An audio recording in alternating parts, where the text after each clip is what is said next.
হরে কৃষ্ণ, রাধে রাধে বন্ধুরা। তো হ্যাপি জন্মাষ্টমী তো চলে গেছে, এখন আছে রাধাষ্টমী। আজকে হচ্ছে 31 তারিখ, 31শে সানডে। তো 31 তারিখে হচ্ছে সানডেতে হচ্ছে রাধাষ্টমী। তো রাধাষ্টমী আজকে উপলক্ষে আজকে আমার বাবু সোনা দেখো কত সুন্দর সেজে আছে, আমার ভাই কত সুন্দর নতুন জামা পরে সেজে আছে। তো সকালের ভোরবেলার কাজ তো হয়ে গেছে, এখন দুপুরবেলা মা একটু ভোগ দেবে।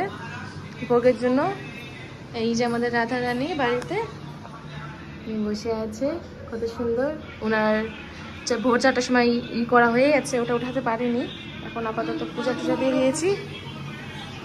এখানে মা ভোগ বানাচ্ছে, দেখি কি কি হয়েছে। আপাতত এই তো পায়েস হয়ে গেছে, সুজি হয়ে গেছে, এখন লুচিটা হবে, খিচুড়ি আর সবজি বাকি আছে। এই জন্যই তো এখন আপাতত এই কার্যক্রম চলছে, আগে তাড়াতাড়ি ভোগটা কমপ্লিট করে নিই, তারপর দেখা হচ্ছে, তাই নাকি? বন্ধুরা, তো আমাদের রাধাষ্টমীর জোগাড় যেহেতু সব হয়ে গেছে, তোমাদেরকে তো দেখালাম।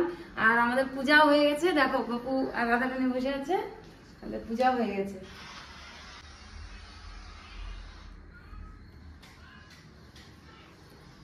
ঠিক সন্ধ্যার আগে আগেই মানে পূজাটা হয়েছে, আর পূজা খুব সুন্দর করে করলাম, আর ভোগ আরতিও করলাম সবাই মিলে অনেক আনন্দ করে।